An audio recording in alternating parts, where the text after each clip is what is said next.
Agradecemos mucho vuestra presencia en este espacio humilde, periférico y, bueno, bastante pluridisciplinar. Nosotros no solo hacemos pequeñas piezas de teatro, sino que presentamos libros, presentamos imagen, presentamos cine, intentamos hacer alguna que otro homenaje a determinadas personas porque la memoria en los terrenos de la creación suele ser muy flaca y, sin ser tremendistas, en España se mata muy bien y entonces el olvido, sí, en España se mata muy bien, el olvido pues a veces es tal.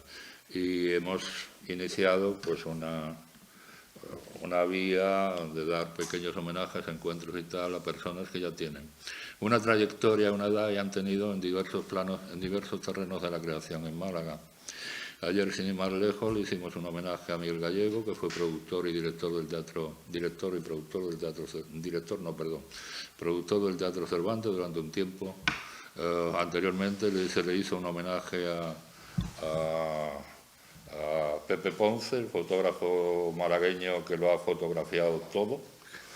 Lo tiene fotografiado todo porque él tiene el don de la ubicuidad. Él puede estar en 2 o 3 sitios a la vez. Es así, es cierto. Es totalmente cierto. Yo lo he visto fotografiando partidos de baloncesto en el Martín Carpena y a los 5 segundos estaba en el ayuntamiento fotografiando al alcalde. Y digo, ¿cómo lo haces, Pepe? Eso es magia, eso solo lo sabe hacer él. Pepe lo tiene fotografiado toda la vida cultural de Málaga, desde hace mucho tiempo. Y también se le hizo un homenaje a Jacinto Esteban, por realidad, por constancia y por que yo creo que él se lo merecía. Los homenajes hay que hacerlos en vida, esencialmente. Después, pues que sea lo que sea. Esto no es un homenaje, esto es un encuentro, esa es otra sección de lo que solemos hacer, ese encuentro con personas muy determinadas. Tuvimos ayer, voy a ir rápido, tuvimos ayer o antes de ayer unos encuentros con Tomé Araujo y Josep Millán, que fueron los generadores en Málaga de la danza contemporánea, con Málaga Teatro Danza. Y hemos tenido otros encuentros varios y están programados otros encuentros varios. Después vendrá un encuentro con gente que ha trabajado en el teatro en Málaga durante muchos años. El encuentro de hoy es un encuentro muy especial con el señor Rafael Ballesteros. ¿Qué decir de Rafael? Esto no son historias sobre él, esto son historias para yo situarme porque ya mi memoria es flaca. Pues Rafael prácticamente lo ha hecho todo y lo ha hecho bien. Y lo sigue haciendo bien. Es esencialmente un poeta enorme, yo lo entiendo como poeta enorme, así lo conocí, así lo he leído. Mi hermano me suele decir, ¿por qué tienes tantos libros de Rafael Ballesteros? Los tengo todos casi. Y digo, bueno, no sé, porque este señor me gusta. Es un narrador magnífico, es un ensayista perspicaz, hondo, profundo y culto. Y curiosamente también, como su curiosidad es mucha y su voluntad y su inquietud también, pues también se ha metido o ha entrado en los terrenos del drama, del teatro, de la parte teatral. Entonces, hoy, esencialmente, como ya de Rafael se ha hablado de la parte lírica hasta la saciedad, de la parte narrativa también, de la parte ensayística también, pues quizás a mí se me ocurrió que quedaba una isla ahí de la que no se ha hablado tanto en Rafael, que es la parte dramática, la parte teatral, la parte escénica. Escénica no, teatral, dramática. Y entonces justo por eso hoy nos convocamos aquí, amablemente está aquí para hablar de eso. Yo termino diciendo que yo tengo la fortuna, el halago y la maravilla. Hay pocas personas que yo reconozco como más o menos maestros o como más o menos personas que me han infundido a mí un cierto respeto. Vuelvo a decir que entre ellos está Miguel Romero Esteo, etcétera, etcétera. Pero yo casi siempre cito a 3, ¿no? Otra cuestión es que te vayas con ellos a tomar café o no. Pero yo casi siempre cito a tres. Uno era Miguel Romero, que realmente me enseñó a mi teatro. Otro es Agustín García Calvo, con el cual tuve bastantes charlas y que me enseñó bastantes cosas. Y otro es Rafael Ballesteros. Son tres, ya no me quedan más. Ojalá vengan muchos más. Pero bueno, y eso siempre lo digo, porque Rafael es un hombre mesurado, es un hombre profundo que sabe decir las cosas, etc. Yo con Rafael, y termino, he hecho cuatro cosas. Hemos hecho cuatro cosas. Una cosa terrorífica, extraña, amplia, diversa, que fue el Jacinto. El Jacinto no es necesariamente una obra dramática, pero viene dialogada. Se intitula de alguna manera como un autolaico. Jacinto, primera versión de la primera parte. Y eso lo hicimos en 1993, en el patio de San Agustín, la antigua Facultad de Filosofía y Letras. Y, oh curiosidad, aquella cosa, lectura dramatizada con una puesta en escena enorme, con un andamiaje, aparato, proyecciones, las proyecciones cuando todavía no estaban de moda, las proyecciones y esas cosas, y intercalado de lecturas poéticas. Allí leyó Pablo García Baena, y leyeron alguna gente más que ahora no recuerdo. Después toda la gente que leyó allí tuvo una revista que se editó en Puente de Plata, etcétera. O sea que fue un experimento bastante interesante. Un experimento que duró casi 5 o 6 horas. Empezamos a las 8 o las 10, no recuerdo muy bien, y terminamos prácticamente a las 3 de la mañana, a las 4 de la mañana. 5 horas de Jacinto de Rafael Ballesteros. Entonces, cuando terminamos aquello, Miguel Romero me coge del brazo y me dice: macho, esto lo haces en Salamanca y te forras. Y yo le digo: gracias, Miguel, eres muy amable. Aquella aventura prácticamente nos reunió, nos hizo un poco confidentes a Rafael y a mí, y muchos años después, porque el Jacinto fue del 93, en el 2001 hicimos una cosa hermosísima, que fue el Fausto, una versión de Rafael sobre la tragedia subjetiva homónima de Fernando Pessoa. Él hizo la versión de aquello que pusimos como una especie de tour dramático por diversos espacios. Ya había una modernidad en ello, unas secuencias ocurrían en un lugar, otras secuencias ocurrían en otro, otras secuencias ocurrían en otro. Un tour dramático, el personal, la gente, el público estaba muy cercano, los actores lo podían tocar. Aquello fue muy espectacular. La gente se pegaba prácticamente, se pegaba. Había que atrancar la puerta, porque lo hicimos en el Ateneo, en el edificio todo del Ateneo. En todas las plantas y en todos los lugares, ¿no?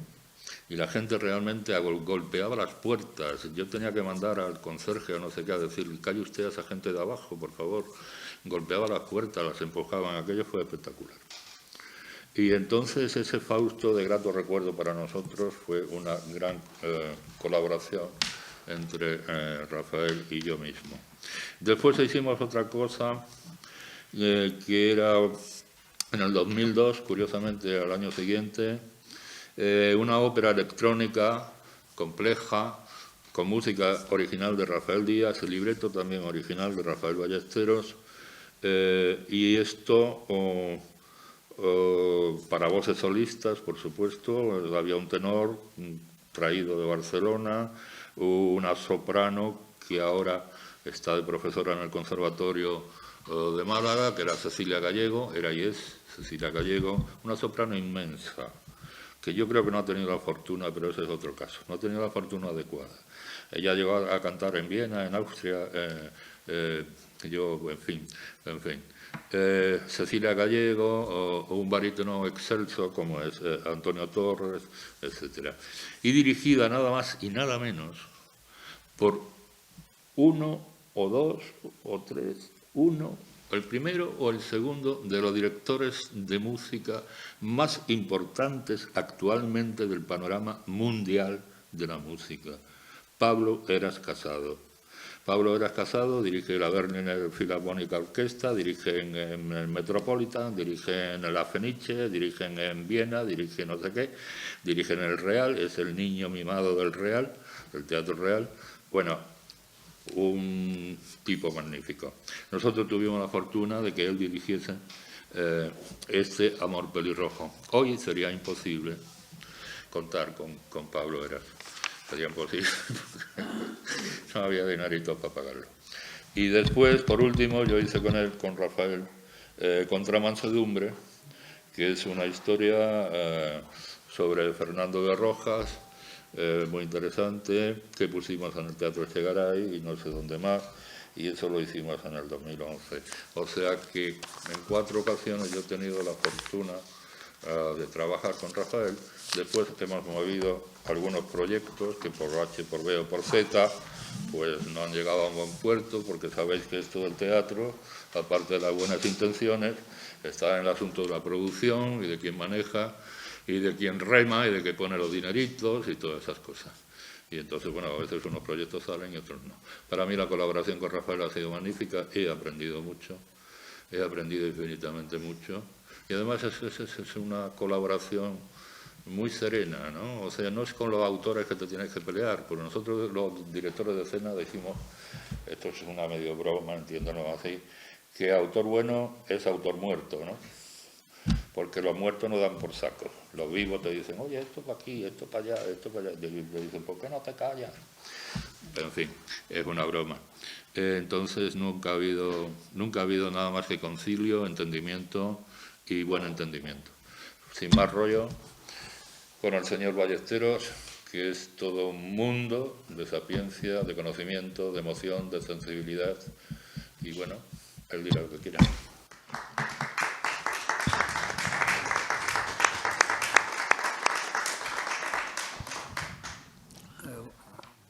Buenas tardes. Gracias. Efectivamente, de todo lo que he escrito, la parte teatral está, digamos, solamente vinculada a la persona de Hurtado.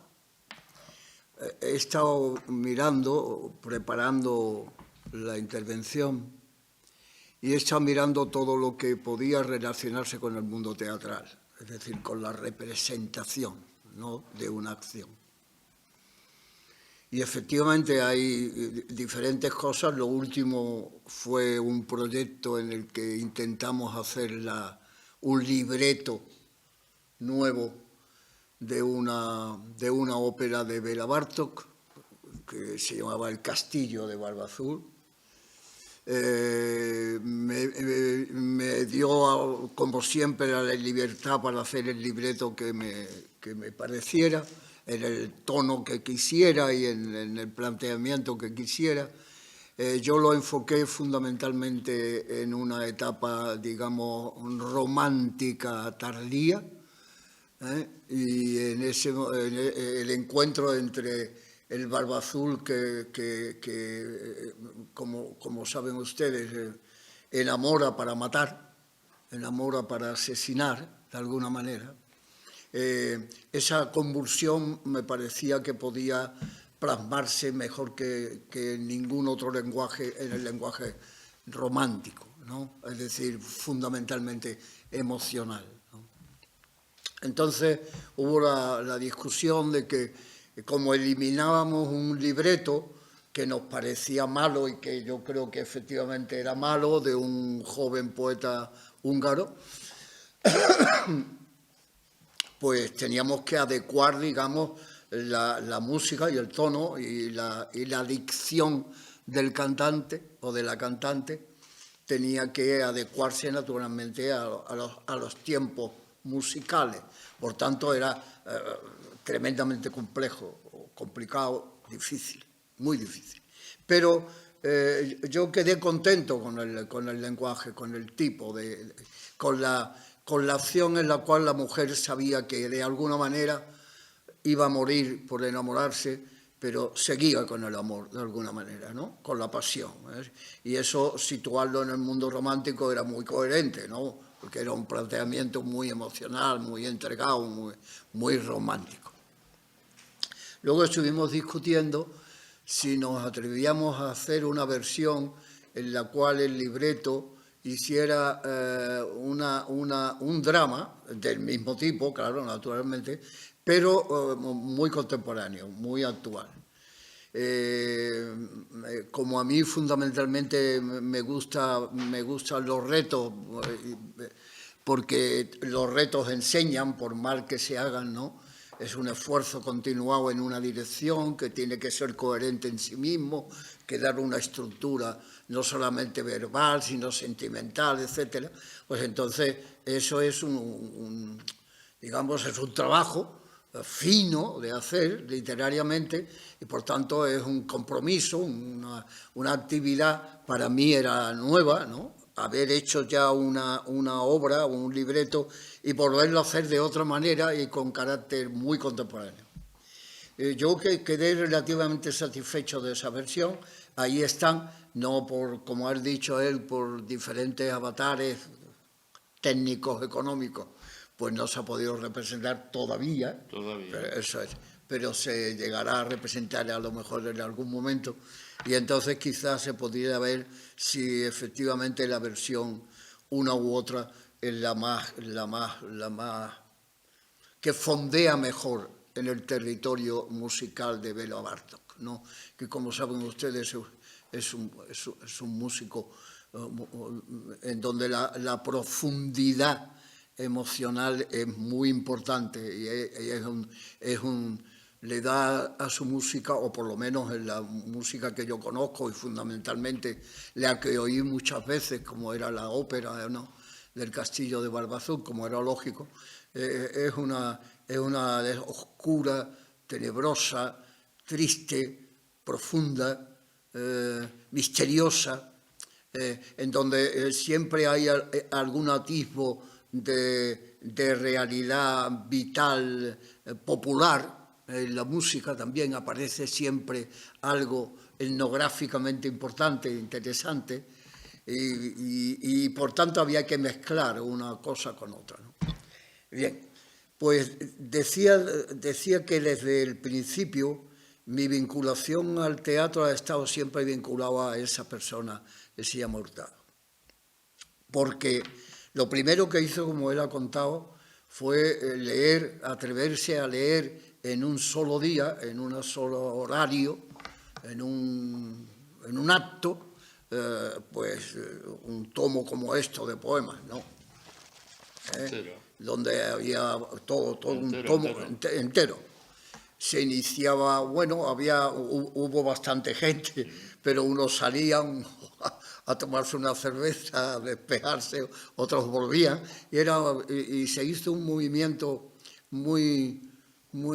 vitalmente muy interesante, ¿no? Y las reacciones de la gente, y luego el montaje fue, yo creo que interesante, bien estructurado y sobre todo muy bien dicho, ¿no? Hubo algunas voces espléndidas, realmente espléndidas, incluso emocionantes. Yo no recuerdo ni sus nombres, ¿no? Pero lo recuerdo como una cosa que a mí mismo me sorprendió, ¿no? En la lectura de poemas que son relativamente, digamos, formalmente y por tanto rítmicamente complicados, ¿no?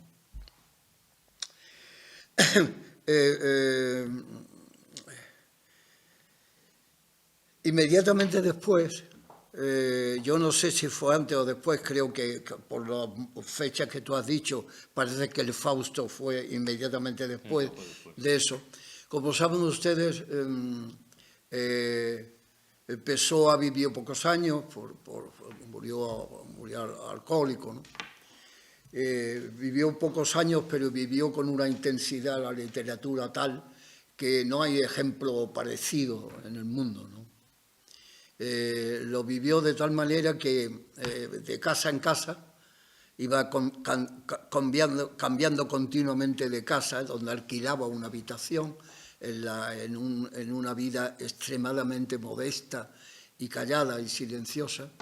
Le acompañaba siempre un baúl o una maleta grande en la que él iba metiendo lo que escribía por la noche. El baúl rojo. Sí, que se guarda todavía y de donde están sacando todavía en la casa de Pessoa, en Lisboa, obras.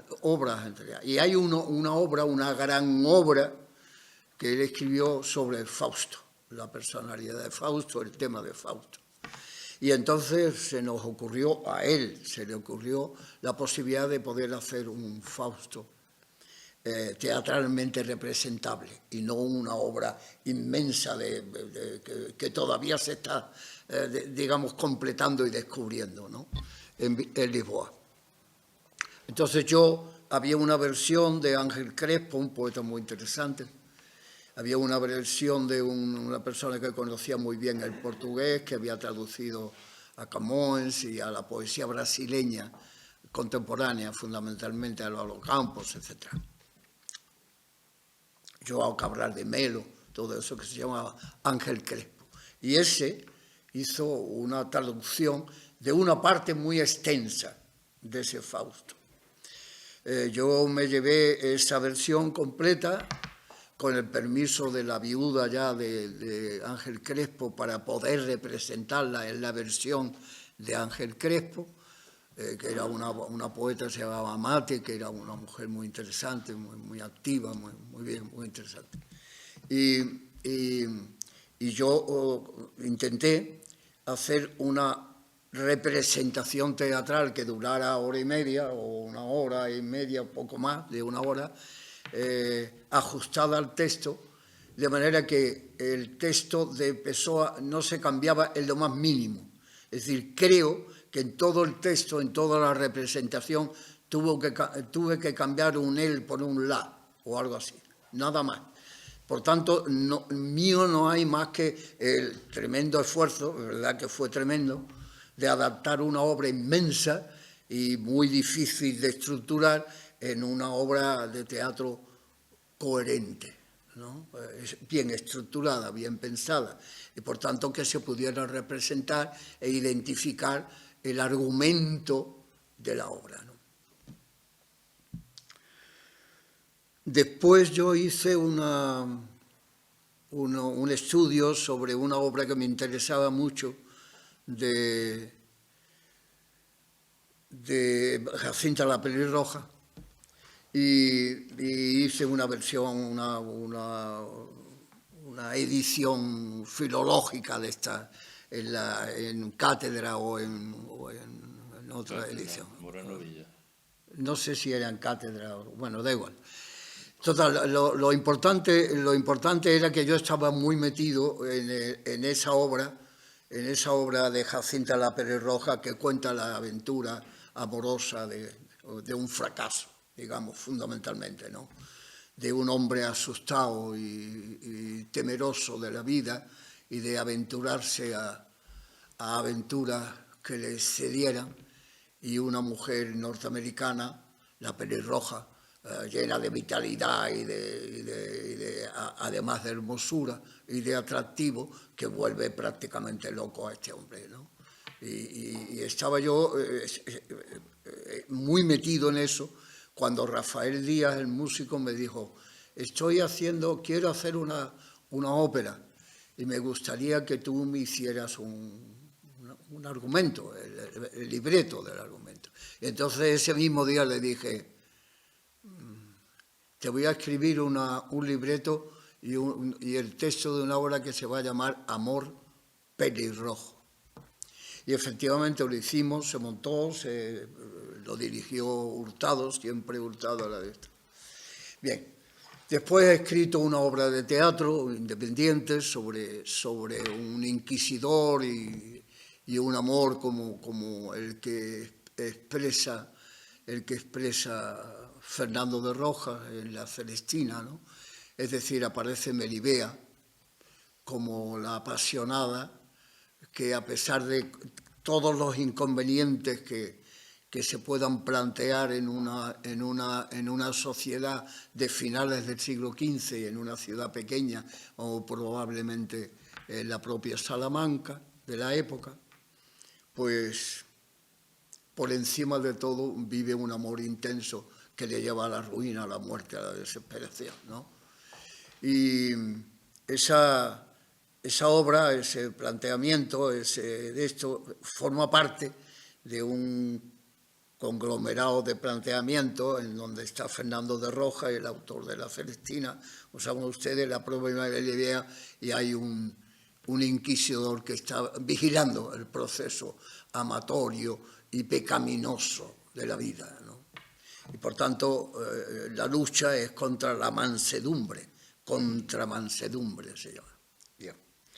Y luego, por último, pues escribí un texto que me interesa mucho y que todavía no se ha representado, ni se conoce, ni se ha publicado, sobre Rosa Luxemburgo. Como saben ustedes, Rosa Luxemburgo es el ejemplo de una vida política absolutamente limpia y vertical, ¿no? Un ejemplo de vida auténticamente entregada a lo que dice que quiere entregarse, ¿no? Le cuesta la vida, asesinada de manera vil y brutal, le dan con un Mauser en la cara un soldado que se llama Frost, después de un juicio, entre comillas, en un hotel de un fascista, de un nazi, en la época, y que le dice que es una prostituta, que no merece la pena que viva, ¿no? Le dice por lo menos en la mía, le dice, en lo que yo escribí, saben ustedes que, para su desgracia,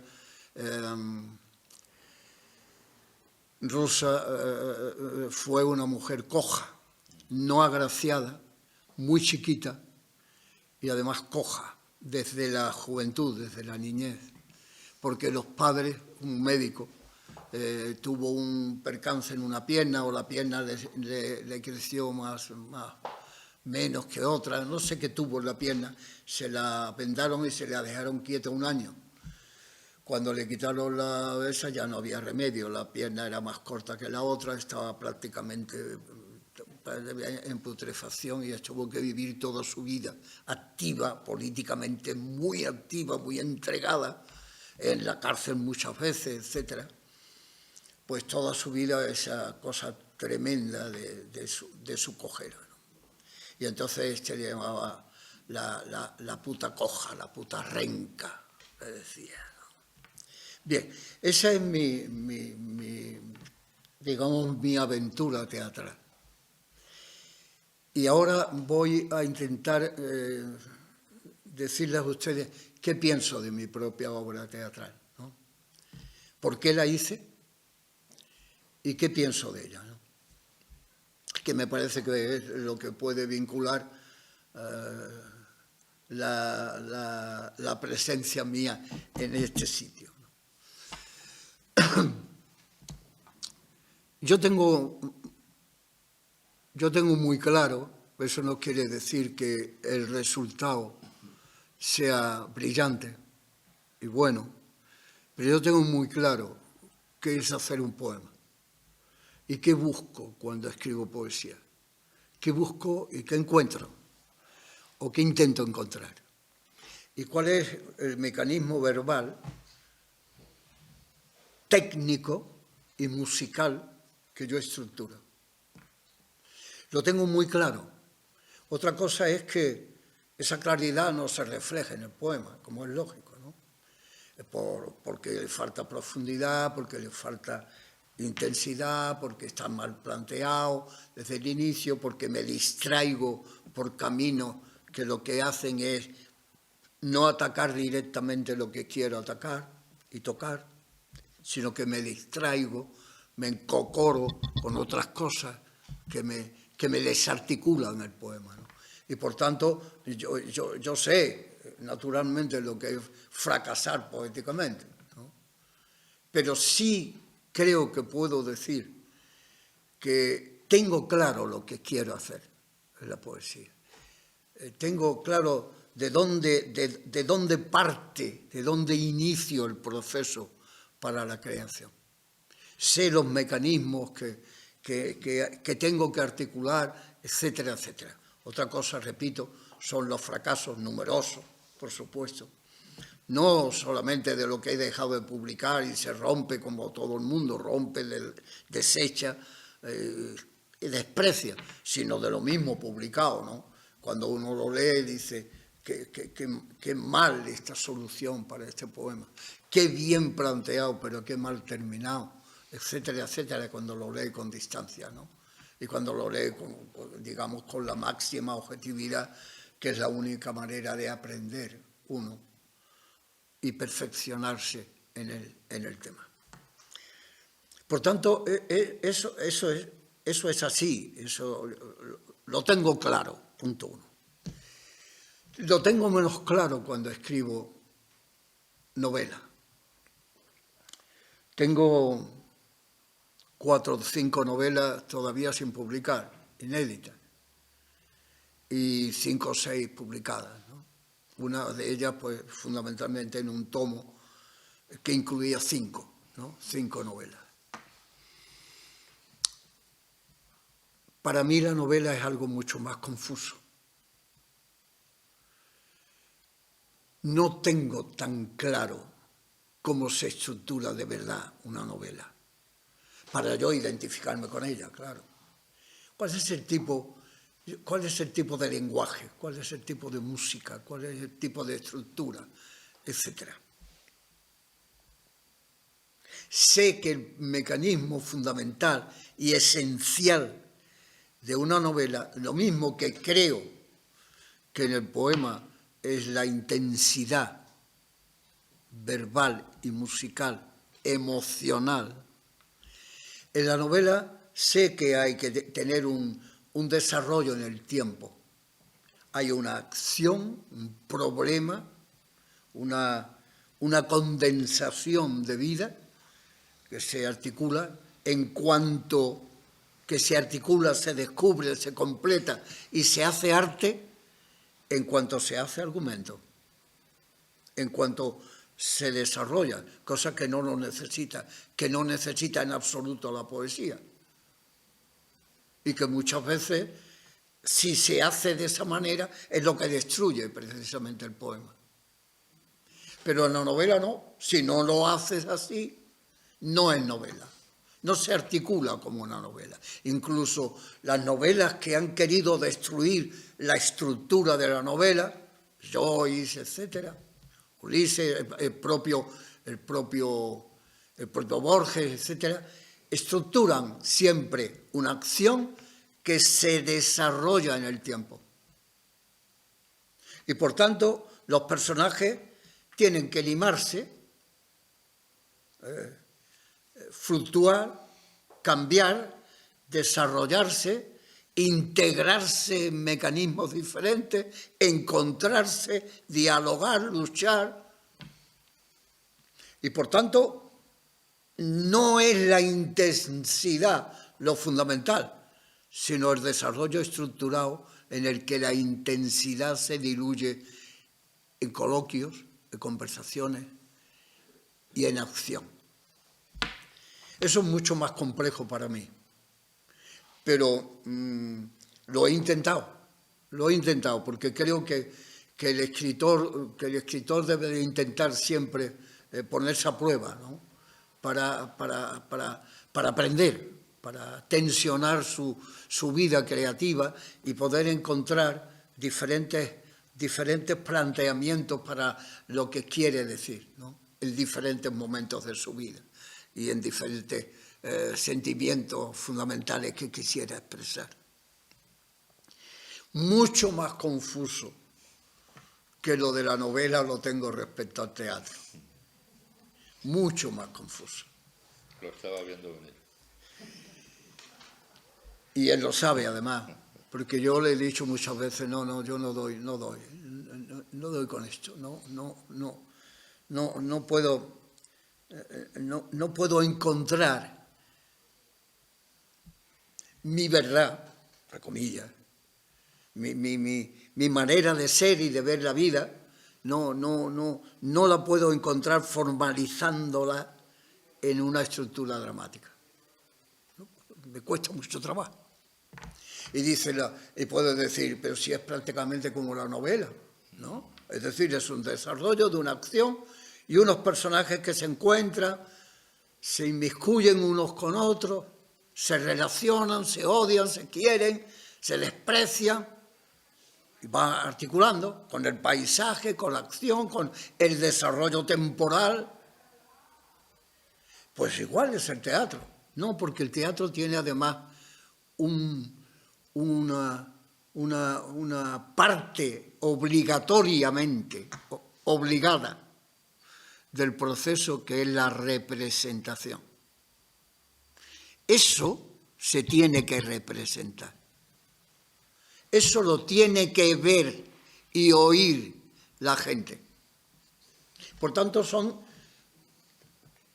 3 problemas a solucionar, desde mi punto de vista.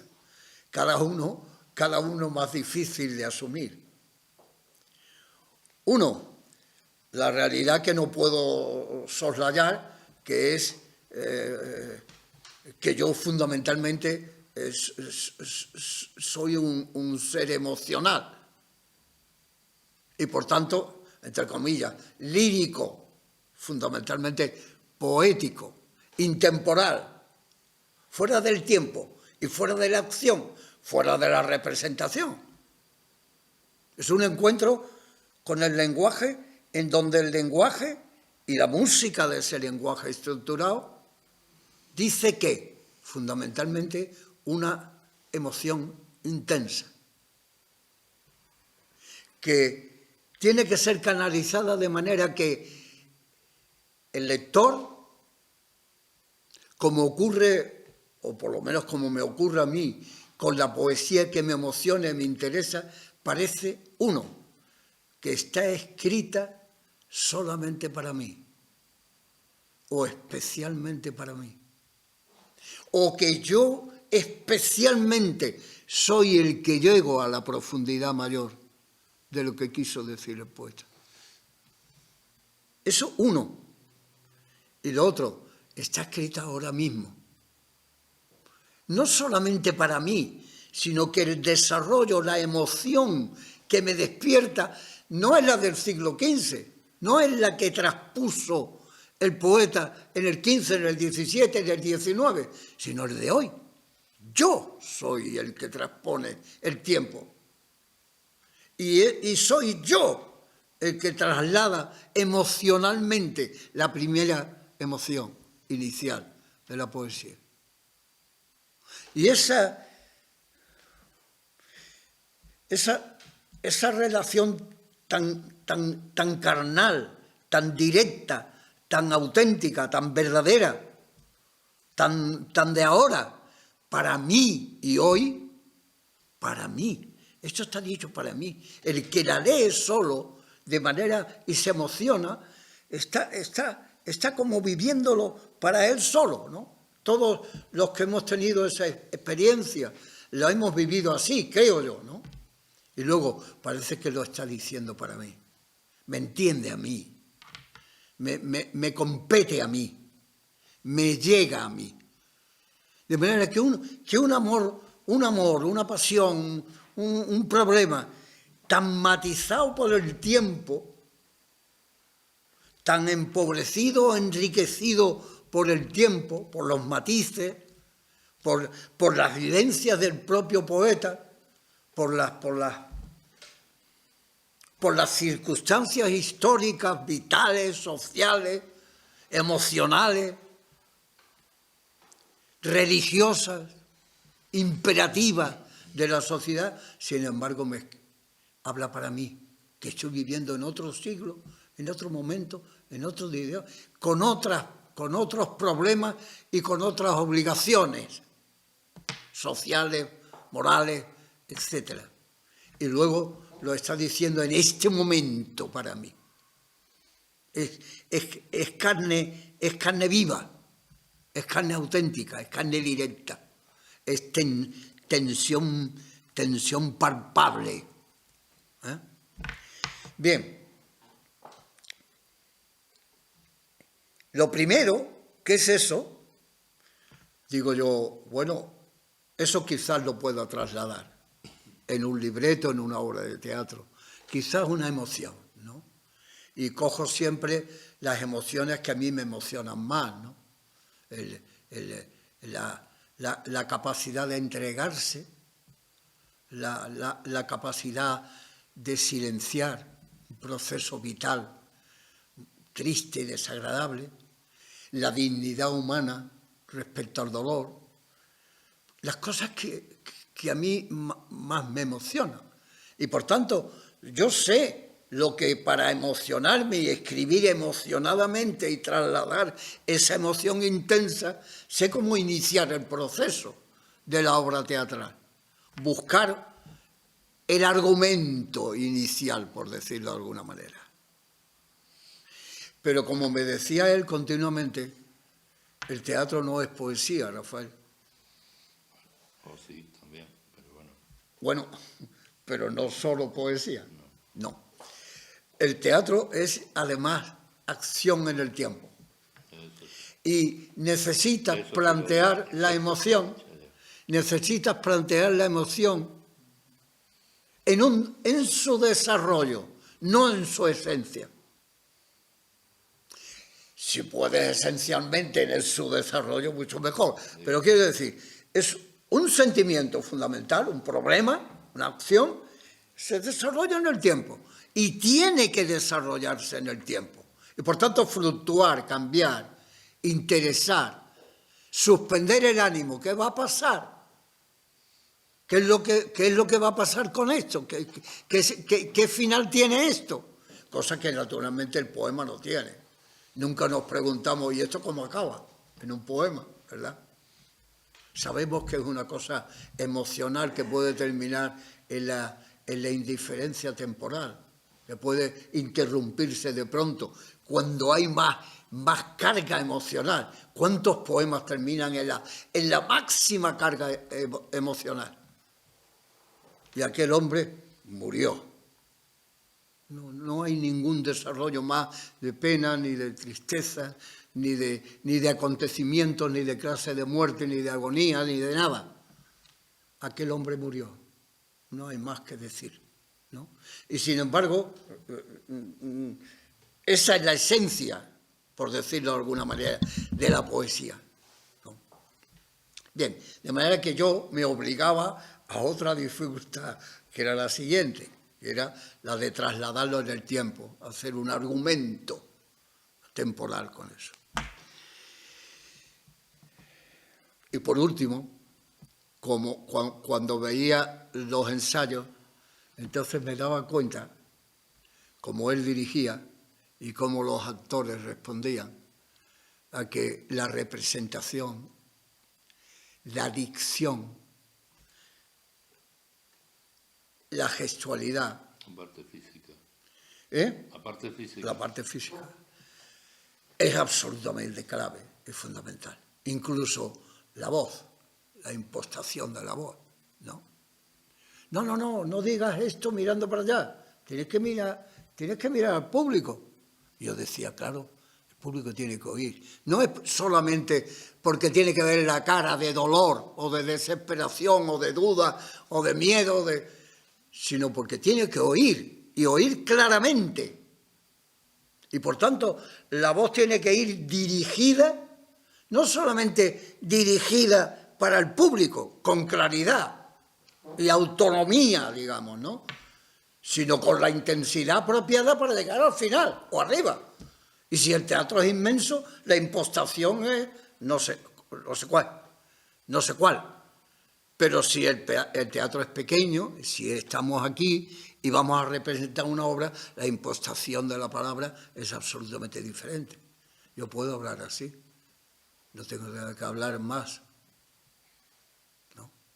Bien, entonces, eso último, añadido a lo segundo, que era la parte novelesca, el desarrollo teatral, es lo que era mi tremenda dificultad última y desesperante para escribir los textos.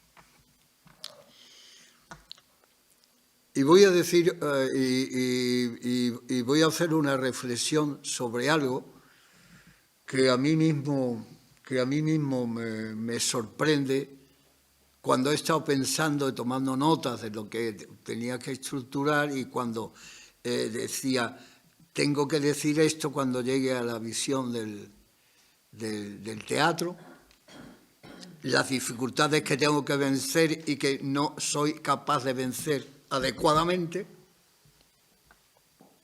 me di cuenta que algunos que han estudiado generosamente mi poesía han dicho que una de las cosas más intensamente identificadoras de mi poesía es precisamente el diálogo. La poesía tuya es dialógica, dicen. Es decir, hay un crítico muy generoso que me ha dicho, me gustaría hacer un estudio de eso. ¿Tú podías facilitarme una lista de aquellos poemas que tú crees que son dialógicos, fundamentalmente dialógicos? Y yo he cogido, he visto y es todo. Todo. Prácticamente todo. Es todo. En todos los poemas, incluso en los primeros, hay como una... ¿Me permite una cuña? Sí, claro, por favor. Es todo por una sencilla razón, es doblemente dialógica, por una sencilla razón, porque Rafael utiliza un estilema, digamos de alguna manera, que es mucho la cuestión, la pregunta. Joven, yo, no, esto no tiene nada que ver, ¿no? De ser posible sería esto. Entonces ya está dialogando el personaje consigo mismo, o el sujeto que emana lo que sea, y después te está dejando la pregunta al lector posible. O sea, una doble dialogía. Él es mucho más dialógico, o sea, por tanto, esencialmente teatral y dramático. Eso es. Pero una de las obras más dramáticas, ya termino, me voy, una de las obras más dramáticas posiblemente fuera la menos que él supuestamente escribió como dramática, el Jacinto. Curiosamente, en el Jacinto había un alto dramatismo. Perdón. No, sí, estupendo. Entonces, claro, la sorpresa es esa. Es decir, bueno, entonces, pero sin embargo mi poesía, una de las características de mi poesía, que es verdad porque al hacer yo esa compilación, digamos, de poemas en donde aparece el diálogo, he dicho, pues todos, prácticamente todos, hombre, no todos, pero una inmensa mayoría. Y algunos libros enteros dialógicos. Hay incluso personajes diferentes, ¿no? Que eso sí es una manera poética de desdoblar el sentimiento en la duda. Es decir, uno ama, el otro duda. Y cuando el otro duda, el otro también se pregunta por su propio amor. Hay también un mecanismo de diálogo y de desarrollo en el tiempo, ¿no? Es decir, que existe esa contradicción, primera contradicción y segunda contradicción. El libro que sin duda alguna me gusta más, me apasiona más, y es la lectura de mi vida, y todavía lo es decir, lo estoy leyendo continuamente, es La Celestina, de Fernando de Rojas. Y precisamente es una obra teatral. Una obra teatral y una novela. Y una poesía también. Porque fundamentalmente los momentos más intensamente creadores de una obra absolutamente genial, para mí, es cuando el proceso es intenso y poético. El momento en que se encuentran Melibea y Calisto es un momento tan apasionado realmente, tan vivido intensamente, emocionalmente, tan diestro en su elaboración, que es un poema. Cuando Calisto muere y Melibea va a morir también porque se va a suicidar, lo que dice es un canto, es un poema, absolutamente un poema. Incluso en algún momento yo intenté convertirlo en un poema, formalmente. Porque el ritmo lingüístico también es casi musicalmente poético, ¿no? Entonces yo vivo esa contradicción, que el libro que más me gusta es teatral, novelesco, poético, las tres cosas, y uno de los escritores más grandes que para mí existen como escritor, que es Shakespeare, pues fundamentalmente es un autor teatral, ¿no? Por tanto, ¿qué es lo que ocurre?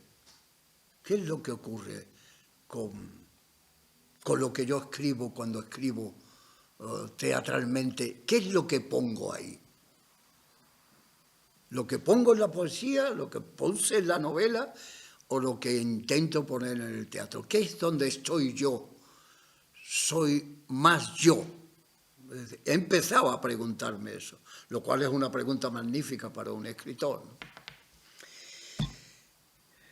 Yo busqué unos textos que pudieran trasladarles a ustedes mis dudas y mis mecanismos de expresión. Y si me lo permiten, voy a terminar con ello.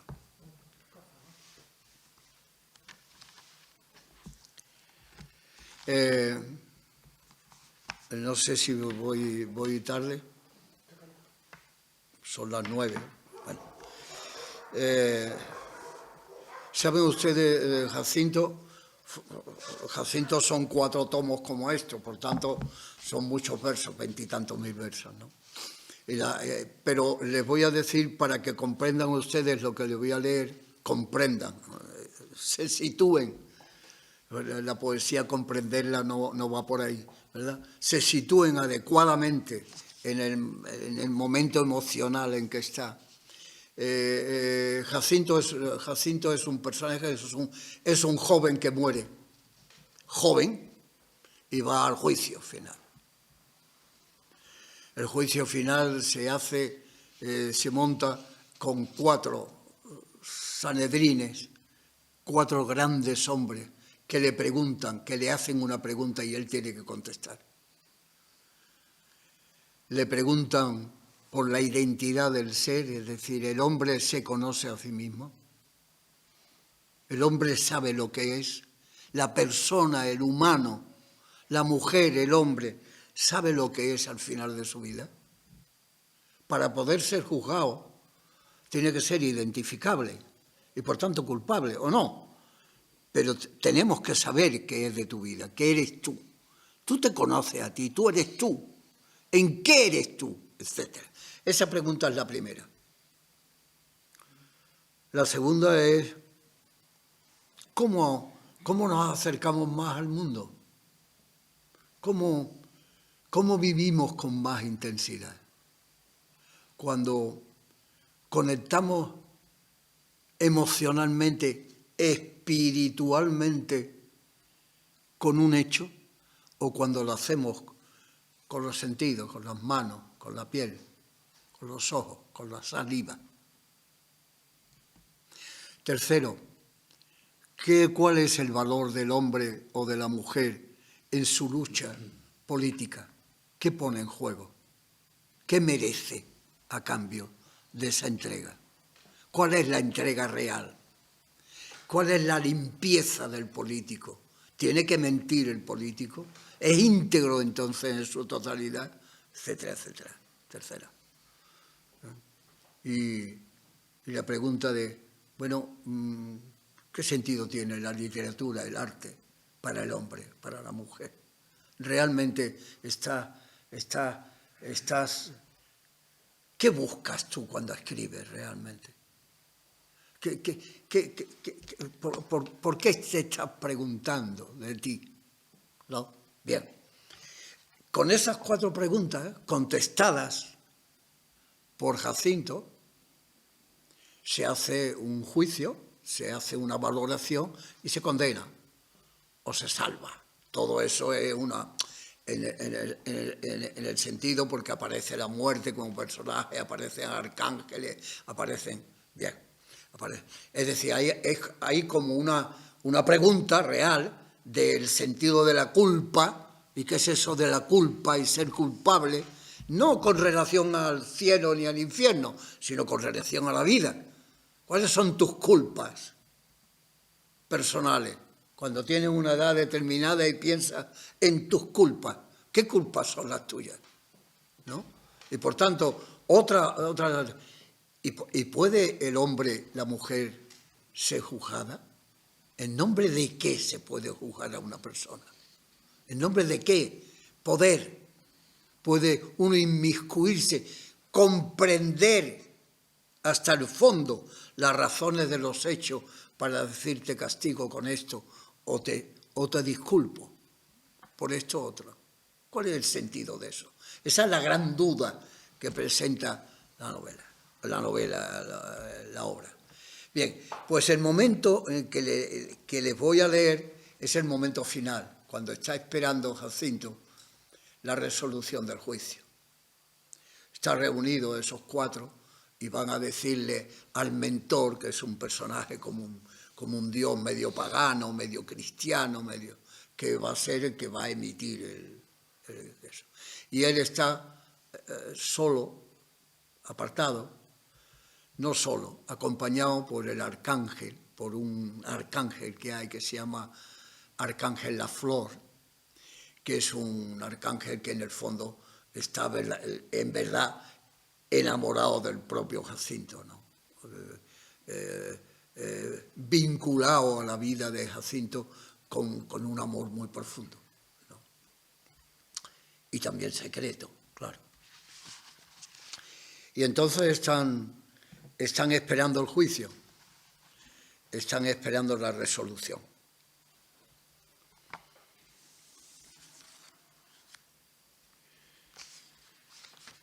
Hay unos personajes, sigue habiendo un coro negro y un coro azul, es decir, un coro negro, un coro malo y un coro bueno, que valora las cosas, y unas voces que aparecen de vez en cuando y que dicen unas cosas u otras.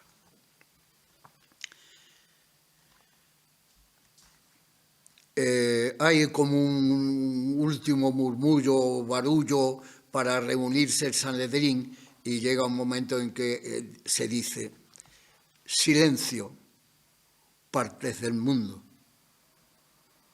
nebulosas, océanos, astros, que agrandan sus sinos, otros que mueren, estrellas, nosotros, van los rastros, cordilleras, acenopios, antipestias, lagunillas, mundos sabidos, ignotos. Silencio, que el Sanedrín, uno en conciencias de cuatro, se retira a su retrete. El tiempo marca su instante, que está en el temblor del otro.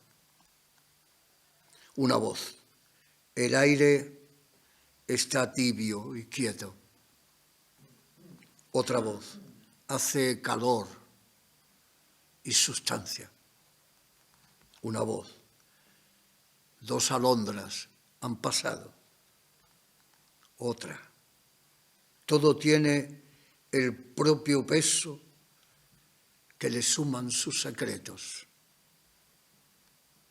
El Jordán lleva un rumor parecido al de los astros. El arcángel y Jacinto, los dos juegan al tablero.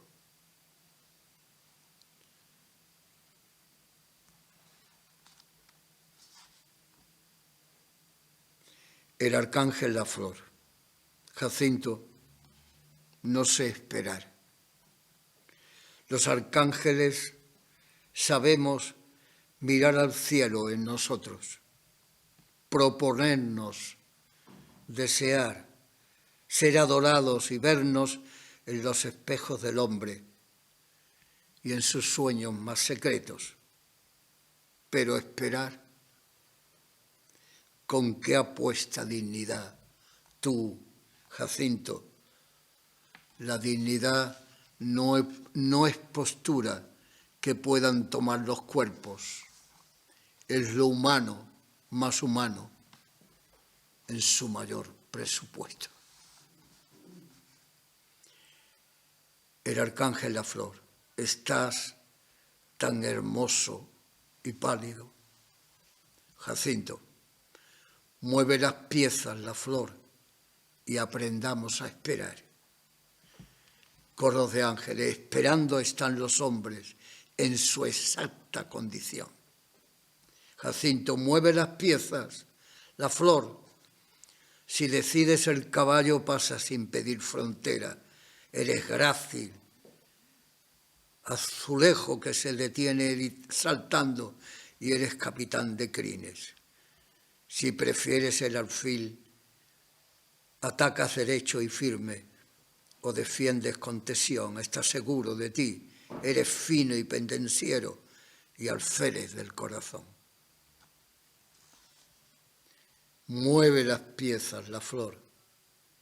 Si es la dama, que recuerdes que es versal, terca, ladina, diversa y plena, magnífica, nonata de madre insípida, hija de muchos, perdida por la huida y la insidia de los otros.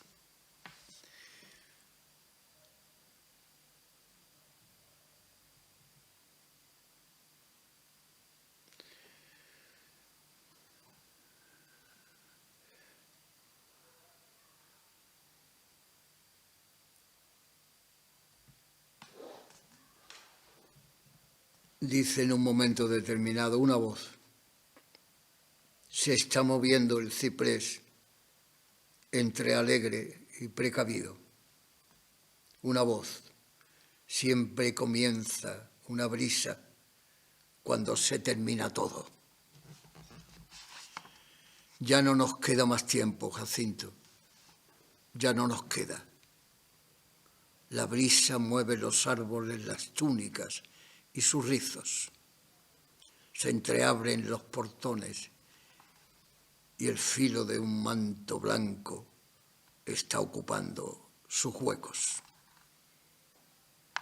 Ya terminóse su tiempo. Se ha levantado el mancebo. La postura de los cuerpos puede tener dignidad. Elegancia y dignidad se han sumado en su momento. Arcángel, no existe Dios. El arcángel, La Flor, estás tan hermoso y pálido. He tenido que saltar versos porque no quería abusar de ustedes mucho, pero espero que le haya ofrecido más o menos un acercamiento a la batalla verbal de Jacinto y a su construcción dialógica y teatral. Muchísimas gracias por su atención.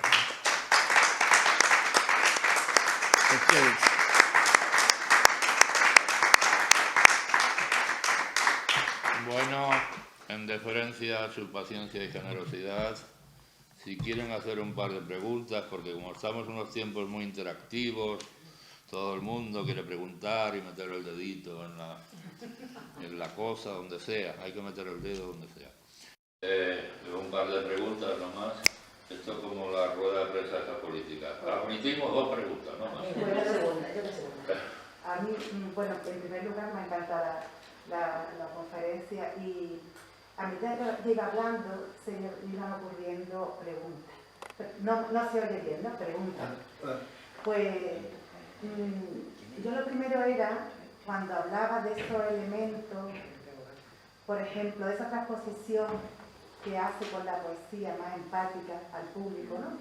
Entonces yo me preguntaba cuáles son los elementos con los que se consigue hacer una narrativa que se atraiga al público. Después, cuando ha introducido el tema de la dramatización, que consigue que eso, que lo hace con la poesía, sea a través del tiempo.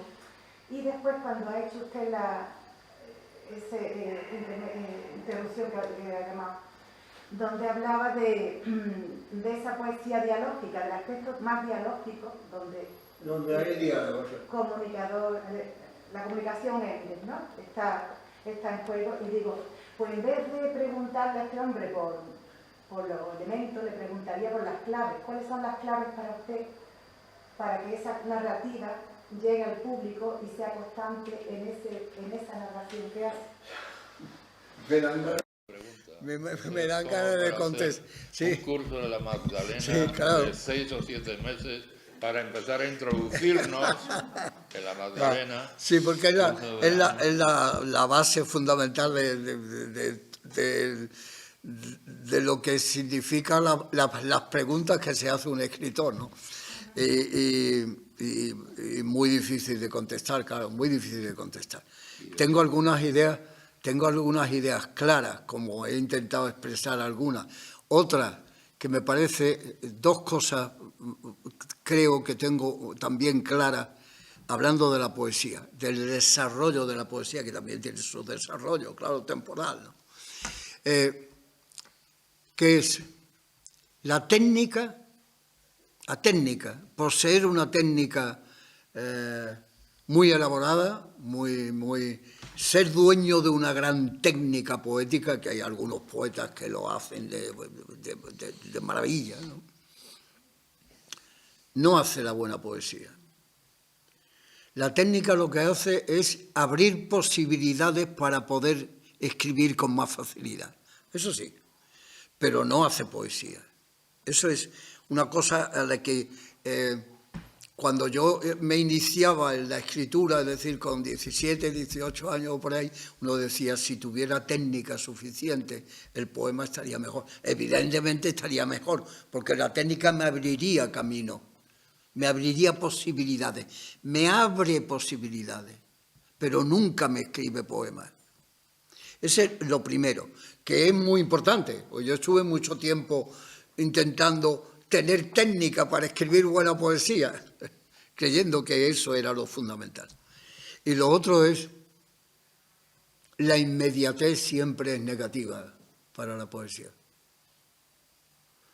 Ese es mi concepto, claro, naturalmente. Para otros puede ser al revés y montan la poesía sobre lo evidente, sobre lo que estoy viviendo, sobre esto que me pasa a mí. Abro la puerta y cojo la carta y leo que mi madre se ha muerto, oh dolor, y hacer poema. Los poetas de la experiencia. Eso es. A mí eso no me interesa, personalmente, ¿no? Me interesa más lo que se ha decantado de la experiencia. Es decir, nunca, o casi nunca, creo que nunca, he escrito, digamos, en caliente. Siempre ha sido pasado el tiempo. Y cuando pasado el tiempo uno piensa que ha quedado de algunos acontecimientos fundamentales en la vida de uno, es cuando uno puede empezar a escribir en profundidad algo que está en la profundidad de ti, ¿no? Entreverado, magnificado, empobrecido, con cosas muy diversas que han marcado tu vida, ¿no? Pero que está ahí, lo que queda es el fundamento, lo fundamental siempre, ¿no? Eso, las dos cosas que lo otro. Lo otro no me acuerdo, porque no me acuerdo qué es lo que me he preguntado. ¿Qué era? Claro, que si caemos en la cosa de que lo importante también que decía él, ahora de los tiempos de ahora que son más interactivos, la comunicación dialógica, y nos vamos a Paulo Freire, ¿no? Donde a través de la pregunta tú consigues concientizar a tu lector. Claro. Tú con tu poesía, o usted con su poesía, pues también le pregunta a sus lectores. Claro. Es decir, la razón... Perdón, como poco maestra, usted. Me acaba de citar a Paulo Freire, ¿eh? Claro. Eso es la marca de la casa. Sí. Bueno, pues yo le diría, es decir, ¿qué es lo que... Vamos a ver. ¿Qué es lo que hace que el poema se desarrolle de una manera o de otra en función de la intención de que el poema comunique. Es decir, cómo la comunicación matiza el poema, lo estructura de una manera determinada, lo conduce, le obliga a... Yo hago todo lo posible, para que eso no me obligue a nada. Es decir, no, yo me intento conseguir la máxima libertad de mi expresión, no condicionado absolutamente por nadie, nada más que por mi verdad emocional, por mi verdad humana. Muchas veces, los que, si algunos escriben poesía y si usted mismo escribe poesía o no, porque hay quien escribe poesía públicamente y quien la escribe a escondidas y es estupendo, mucho mejor los escondidos a lo mejor que los publicados, ¿verdad? El problema es, si yo manipulo o facilito el poema para hacerlo comunicable primero hay que preguntarse cuál es el nivel, porque evidentemente no es un nivel de inteligencia, ni un nivel de preparación ni de cultura, es un nivel de lectura de poesía. Es decir, la persona que la poesía elaborada con cierto rigor comunica, tiene que ser una persona especialista de alguna manera en la lectura de los poemas, ¿no? En saber cómo, yo pongo siempre el ejemplo de la radio, ¿no? Eso que se escucha bien o no se escucha y es un toque nada más, pero eso es la preparación para que llegue exacto y nítido el mensaje. Bien, si dentro de mis sentimientos más profundos y más verdaderos, que me interesan expresar para, vinculándome yo a ellos, comprendiéndolos yo a ellos, me comprenda más a mí y me ilumine más a mí, ese es el primer movimiento, ¿verdad? El segundo es naturalmente comunicarlo, por eso lo escribo. ¿A qué nivel matizo, cambio, estructuro de otra manera lo que es la conclusión de lo que yo digo? Yo intento que no sea absolutamente para nada actuante ese mecanismo. Y al mismo tiempo digo, pero lo que comunica el poema no es que se tiene que entender, no es un problema de entendimiento, es un problema de empatización. Es decir, que el sentimiento que yo tengo puede, sin que usted se comunique, lo digo con todo respeto, claro, sin que usted se comunique con la mayor densidad de mi mensaje, sino a lo mejor con la superficie de ese mensaje, usted está comunicando conmigo. Pero con lo que es más pobre, no con lo que es más rico, ¿sí? Lo rico puede ser totalmente confuso y contradictorio. ¿Por qué? Porque los sentimientos más profundos así lo son. Se crearon así y así se formularon y así existen y así se guardaron en el corazón, ¿no? Maestro Ballesteros, vamos a una respuesta más sintética.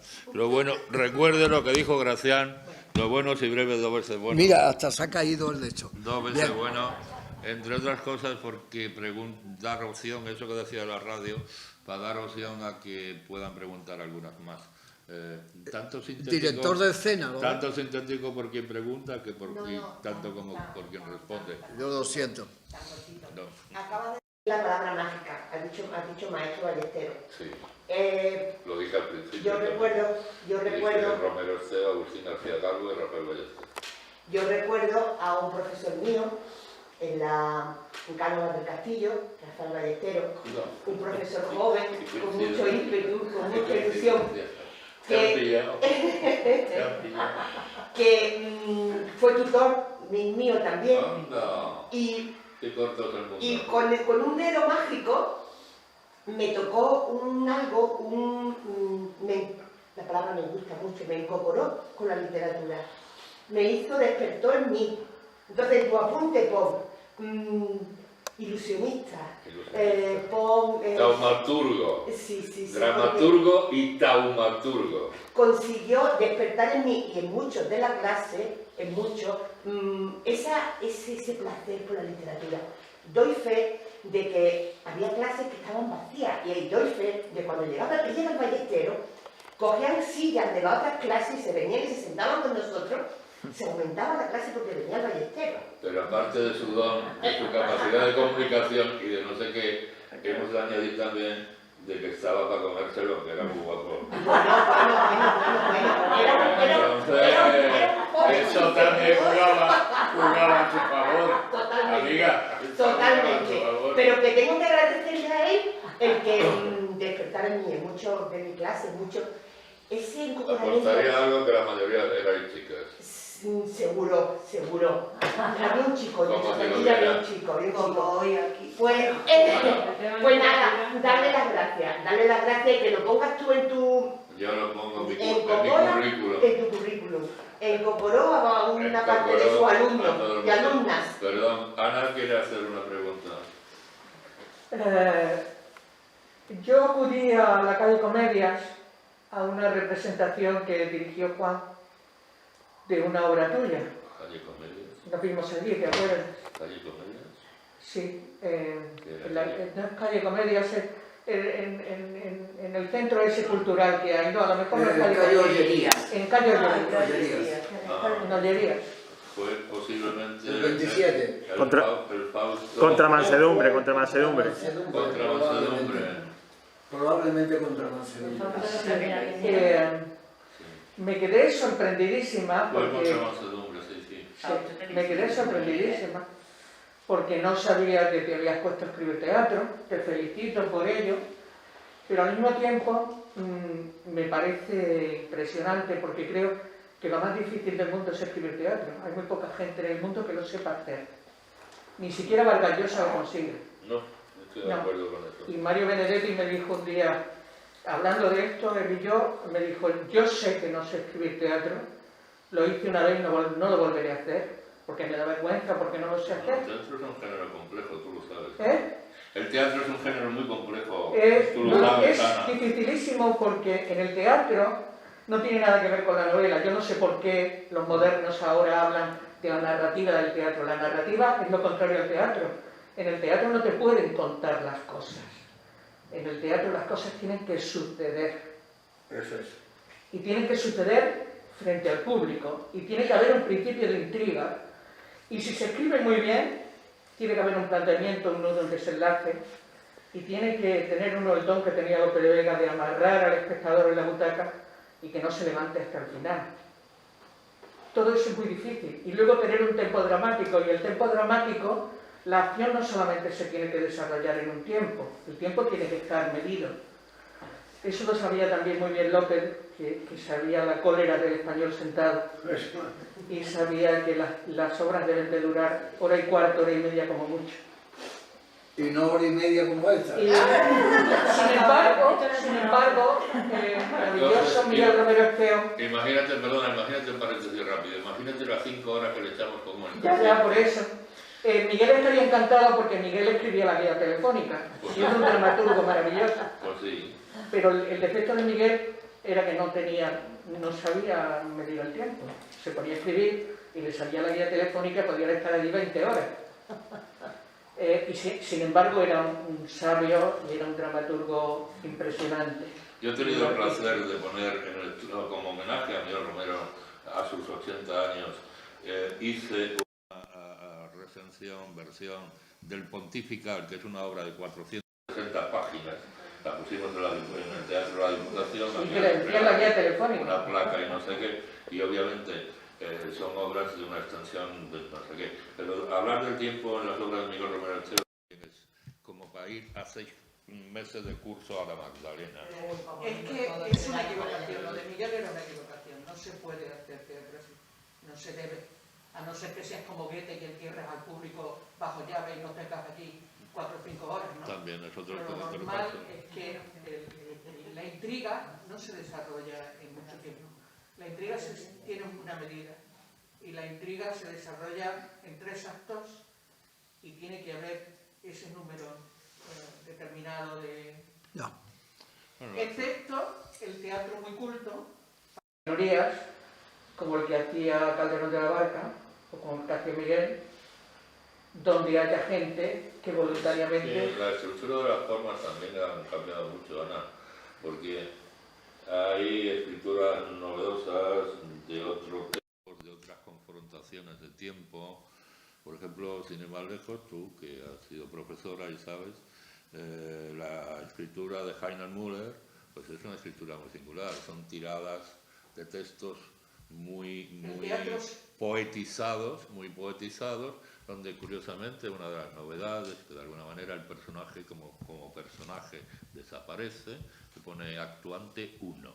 Puede ser un negro, una negra, un señor enano, una señora de 150 kilos o un señor delgadito de Aranjuez. Personaje 3, personaje 4, etcétera. Ya desaparece el rol del personaje, con lo cual tenemos ahí un problema, un asunto, ¿no? Después del tiempo, la estructura más o menos aristotélica, presentación, un núcleo y desenlace, pues también se está alterando mucho últimamente. Hay una tendencia al teatro autobiográfico últimamente, a literaturizar demasiado el teatro. Una de las experiencias más bonitas, no te voy a dar el tostón, una de las experiencias más bonitas hechas por ahí en Estados Unidos, en Nueva York, a alguien se le ocurrió coger a personas de la calle, personas, no actores, con historias muy singulares. Se le hizo una especie de castingcillo, ¿no? De escucharte. Cuénteme usted su historia, señora. Ostras, esta historia, ¿qué se hizo? Se hizo, de alguna manera, evitarse, digamos... Pero si te está contando una historia, eso es un documental. No, es un documental, pero confrontado, y como se hizo de aquella manera... O sea, si yo me pongo llanamente a escribir, me voy a inventar una mujer que ha sufrido mucho, que no sé qué, que su marido la pegaba o lo que sea, ¿no? O que tomaba droga. Yo lo estoy construyendo. Pero si eso lo tengo en la calle y digo, coño, esta es... Y esta otra tiene otra historia, que es chicana y no sé qué, no sé cuándo. Y esto también. Claro, el tío lo que estaba haciendo con la estructura de esas vidas verdaderas, confrontarla de alguna manera para que el conflicto existiera y para que existiera una narratividad escénica. Pero no era documental, no era yo te voy a contar mi vida y nada más. Aquello era un verdadero espectáculo teatral. Y sencillamente se cogió de la calle, no hubo una palabra en un papel. Eran las señoras, señores, gente desperdigada, que hubo una labor exquisita de buscar a esas personas, claro, pero estaba allí. Hay muchas maneras del teatro. Miguel Romero decía que el teatro no es uno, el teatro son muchos, y hay muchas maneras, y esa es una posible, pero en fin, bueno, sí. Bueno, yo lo que quiero decir es que escribir teatro es muy difícil. Eso es cierto. Es lo más difícil del mundo. Estoy convencido de eso, por propia experiencia. Porque tiene unas reglas muy determinadas, y esas reglas tienen que funcionar, mientras que la novela es libre. La novela puede durar 3 tomos, puedes contar lo que quieras. No, pero la distinción que tú has dicho, se cuenta una narración, claro, y lo otro, la narración sucede allí delante. Esa diferencia es clave, ¿no? Es un aquí y ahora. La ley fundamental es un hic et nunc. Es un aquí y ahora. La ley de la presencia aceptable en el momento que se está dando la acción que se dé, ¿no? Y a partir de ahí, tú puedes hacer con una silla, el conflicto puede ser interior, puede ser un monólogo, el conflicto está dentro, el conflicto está afuera, el conflicto está extendido, el conflicto viene de fuera. Incluso el conflicto interior, sí, claro, incluso el conflicto interior como lo que se representa en Chekhov. La Molly Bloom, por ejemplo. Hay que saber construir cómo se dice el conflicto interior. Hombre, está claro. Y cuando encontramos una verdadera escritura poética, como es el caso de Shakespeare y otros muchos, pues tú sabes que es una verdadera maravilla para la puesta en escena, ¿no? Porque eso es lo que realmente a veces encontramos textos muy secos diciendo, bueno, está la hondura del asunto, pero cuando realmente hay una poética de fondo, pues eso lo agradecemos eternamente. Y este señor, en ese sentido, está sobrado, porque me consta. Que hayamos trabajado en ciertos proyectos juntos no quiere decir que el hecho presente de que él esté aquí hoy es por sus méritos propios, vamos, no porque hayamos coincidido en otros proyectos, y es porque realmente nos conocemos de hace tiempo y sabemos ambos de ambos. Pues si no hay ninguna pregunta más, nos vamos cantando bajito, que decía mi abuela. Eso. Muchísimas gracias por Muchas vuestra gracias. atención.